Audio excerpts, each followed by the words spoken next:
Hi guys, and thank you for joining in for my next top 5 Pokemon. Today we're going to be going over my top 5 Rock-type Pokemon of Generation 1. Without much further ado, I'm just going to ask real quick for you guys to hit that like button if you enjoyed my list. If you haven't watched all my other top 5 Pokemon from Generation 1, they're all down below. Off to the side, wherever we're almost done with the entirety of Generation 1, so it'd be awesome if you guys check those out too. And with that, yeah, let's begin. Alrighty, so starting off with this list is going to be Onix. Onix is kind of a really cool Pokemon, kind of a scary Pokemon if you think about it too. Having a gigantic rock snake living in your backyard or inside this little tiny Pokemon is kind of freaky if you really think about it. Onix has the highest defense stat of any Pokemon in Generation 1, beating Golem, who I'm kind of surprised about because Golem is extremely powerful, but it's not as bulky as Onix, which again, it kind of does make sense being a giant rock snake. It even has pretty decent speed, meaning that Onix can potentially sometimes hit faster than other Pokemon. I mean, it's not gonna like outspeed other real type Pokemon, but it's one of the fastest rock type Pokemon, which kind of means something, especially given its size. Onix has some pretty good access moves. Onix has some pretty good moves that it can access, such as Earthquake, Rock Slide, Rock Throw. Pretty decent moves for a rock type. It's gonna get that stab boost that it's gonna need, and it has enough bulk that it can actually keep on attacking while sustaining a lot of heavy damage, unless it's water and grass, which is kind of disappointing, but also not as disappointing as its shiny form in later games. If you guys watched the anime, there was a different version of Onix called the Crystal Onix that we were introduced to, and then sooner or later in the anime we were introduced to shiny type Pokemon, and hey, look what happened. Crystal Onix is not its shiny form. That's pretty disappointing if you ask me, and because of that I'm a little bit spiteful, and that's why Onix, you're number 5. Alright, and coming up at number 4 is going to be Golem, who we just kind of talked about. Golem is a really coolly designed Pokemon in my opinion. I think he looks really cool, very terrifying, and very posable? No, not like posable, but like opposable. I don't know what the word is. I completely blanked on that. But a Golem is actually very terrifying, and I would not want to find it in the middle of an alley where it can smother me and crush me with its like 2-ton body. Unlike Onix, who only has a super high defense and kind of mediocre attack, Golem actually is kind of the best of both worlds. Golem has a super high defense, but also a super high attack, which means competitively it can take the hits and then hit just as hard as you dealt with them. Again, unless it's water or grass type that you're fighting. But besides the point though, most likely it could potentially survive those attacks and KO it, especially with moves such as Fissure and the Earthquake at his disposal. Golem has a pretty high chance of wrecking you. Like I said, it has a really awesome design, which shows kind of the evolution of its entirety, from a little tiny Geodude with just like 2 arms and stuff to getting into a bigger boulder looking Pokemon like Graveler with somehow 4 arms, and it's all kind of craggly and all that kind of stuff, up into the smoother, more refined Golem, who also just loses 2 arms and then just has 2 arms like regular. I don't know, it's weird, but Golem is really cool like that though. But also an interesting thing about Golem too is that even though it has a pretty good moveset, it also has some pretty surprising moves, such as Fire Blast and Toxic, which are pretty good options if you're fighting something like a grass type that you want to kind of shut down immediately. Even though its special isn't that great, Fire Blast is still a good move to use, especially if you're in a corner and whatnot. But the thing about it that kind of prevents it from being higher up on this list is that you had to trade a Graveler in order to get this Golem. And if you were like me, who didn't have a lot of friends back then to trade Pokemon with, this Pokemon was essentially inaccessible to you. So you kind of stuck around with the Graveler and hope for the best. And with that, Golem, you're number 3 for that reason, bud. But you're still really awesome and terrifying, if that's any consolation.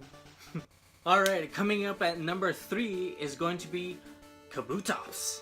Kabutops is a really awesome Pokemon. One of my favorites watching the anime, especially because it was such a action-packed 2-part episode of meeting the prehistoric Pokemon that was kind of like, wow, there's Pokemon back in the past too, and they looked really cool and menacing, and they looked like they would actually eat Pokemon for dinner, which kind of wonder why they didn't in the beginning when they were all stuck in the cave after thousands of millions of years. Who knows? But either way, Kabutops is a really cool Pokemon. In my head canon, I feel like it's the ancestor of Scyther, which I think would be really cool, considering that they're kind of the only 2 Pokemon that share scythes for arms. It makes sense to me, because as you all know, Pokemon can evolve, so who knows if it changed from a rock water type to a bug flying, you know, weirder things have happened. Okay, but I feel like Kabutops would make that connection really cool. And it's kind of scary a little bit too, because you know that these Pokemon, they don't have the same compassion for humans as modern day Pokemon, simply because they were never exposed to humans, which makes it even more terrifying because that means that you can totally be prey for it. Kabutops has a pretty decent attack and defense, which gives it a few nice attack strategies that you can use with it. It's not anything to be crazy about, but it's still really cool. And aesthetically wise, it gets the job done. It evolves from a little tiny horseshoe crab basically into this walking, speeding, scythe holding arm thing Pokemon that can completely chop you in half if it really wanted to. And again, prehistoric Pokemon, guys. Like, why isn't there a game or a full roster set list of prehistoric Pokemon? I would play that so hard if there was a Pokemon game that went into the past, and I don't even care if there was time traveling involved. We have time traveling Pokemon in the future, so why can't we just have a game that goes back, you know? And we can meet all these types of Pokemon. Maybe there are different evolutions to it or something. I don't know, but it would be crazy, and I would love to play a Pokemon game like that dealt with the past. And you can even have all these new Pokemon that were introduced in the later generations be in it as well. It would be completely awesome, but we don't. So that's why Kabutops, you're number 3 for that. I'm a little bit frustrated now. Alright, so coming up at number 2 is going to be Rhyhorn. This Pokemon was one of the first instances where I felt like, oh my gosh, this could actually be like a real animal in real life. Like, it seems so plausible to me that a creature could have rock solid skin. And I'm sure in the real world there are some, but Rhyhorn was kind of like the OMG moment of that. Rhyhorn was a really cool looking Pokemon, very intimidating, if I may say so. And it's basically a walking tank, which would probably scare you even more, because no matter what you threw at it, unless it's water and grass again, it would just walk to you and basically bash your face in. Because that's what it kind of does. Especially with its later evolution with a Rhydon, you're gonna get wrecked either way. Probably most likely. But Rhyhorn is, in my opinion, it has the better design of Rhydon, because it's kind of hard to explain, but Rhyhorn, unlike other first phase Pokemon, this one already looks intimidating and looks like it can do well in battle and stuff. It's not like a cutesy Pokemon that evolves into like a meaner Pokemon and then like a really scary Pokemon for its final stage. And like, Rhyhorn is already at that level. You will be scared. facing it, because you know that it's gonna take a little bit of more work to take down a Rhyhorn than, say, I don't even know, like a Charmander or something, or a Charmeleon, or any other previous stage Pokemon. And what's really kind of interesting to me too, that gives it the number 2 spot, is it can learn cool attacks like Thunderbolt and Fire attacks to counter its weaknesses. You have Thunderbolt for the water types, and then Fire for the grass types and bug types. That's really cool to me, and it doesn't make sense to me at all at first. But you know what? I'm not gonna argue with a walking tank that's gonna stomp my face in, or potentially like use its horn in my jugular or something. I'm not gonna mess with you, Rhyhorn. You can keep your moves and be scary still. And that's why you're basically number 2. You basically intimidated me into giving you number 2, so, you know. Okay, so, number 1, Aerodactyl. I know what you're gonna think, and I know what you're gonna say. Why is Aerodactyl first but not any of the other prehistoric Pokemon? Or why is a prehistoric Pokemon in your top 1 when you were just complaining about it 2 Pokemon ago? Well, I'm gonna tell you, it's mainly because Aerodactyl is a beast. Aerodactyl is a flying rock type Pokemon, which gives it immunity to ground type moves, which is a big weakness for rock types.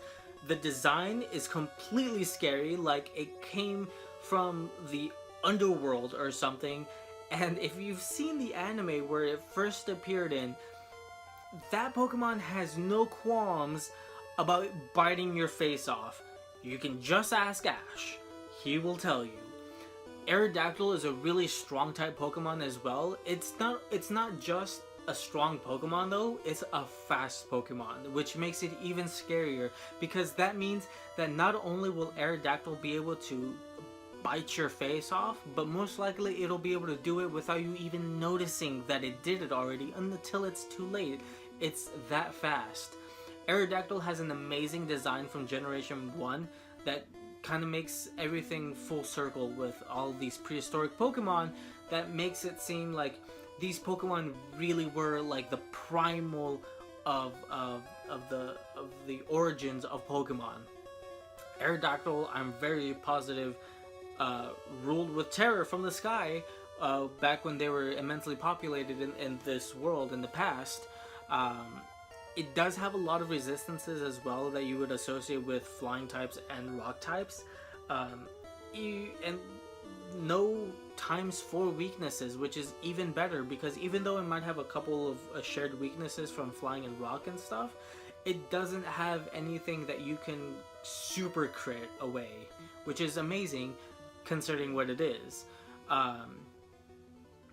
The design, again, it makes me really want another prehistoric Pokemon game where we can catch more of these Pokemon. Sure, Aerodactyl can still stay rare or something, but I feel like it's been a lost opportunity to introduce all of these prehistoric Pokemon from Generation 1 all the way into the current gen and then not have something about it. I feel like Game Freak really needs to kind of get up on that, because I'm sure I'm not the only one that feels this way. I'm sure the world of Pokemon was inhabited by many crazy types of prehistoric Pokemon. Some that we can probably see what they would later evolve into later down the line, in terms of a long-term evolution, which I think is really cool. Aerodactyl is probably one of my favorite Pokemon of all times, simply because it's so scary and it's threatening, and the only other time that you see it is when Lance has it and you battle him and you're like, what? He has a prehistoric Pokemon and it's gonna wreck my face. It's not even a dragon type Pokemon. And Lance, the Dragon Master, made room in his team to carry this Pokemon because he knows just how terrifying it is. And I think that speaks more about this Pokemon than anything else. Aerodactyl, you're completely amazing, dude, and I would not want you around me because I don't want to get eaten, but I'm really glad you're around. And with that, that's why you're my #1 Pokemon for my rock types. And I hope you enjoy that spot right on the top on your little perch where you can see all your little prey of the Pokemon. And yeah. That's it for my top 5 rock type Pokemons of Generation 1, guys. Thank you so much for tuning in. If you haven't seen my other top 5 Gen 1 Pokemon, you can check them out here over on the side. We're almost done with the entirety of Generation 1. I think we have like maybe 2 or 3 more lists that we have to do, and then we're going to be moving on to Generation 2. So that's really exciting for me. If you haven't already, please smash that like button. Share it with your other Pokemon friends. Like, blast it around your whatever. It would be really cool for me, guys. And thank you so much. Please subscribe if you haven't already for more Pokemon videos, and don't forget to hit that little bell Pokemon so that bell Pokemon auto I'm a dork, whatever. Hit that bell button so that you'll always know when all my videos will be coming out. I appreciate it a lot, guys. Have a great day, be nice to each other, and keep playing Pokemon, and please let me know what your favorite type Pokemon are. And also, I want to ask you guys a question about this because I'm so fired up about it already.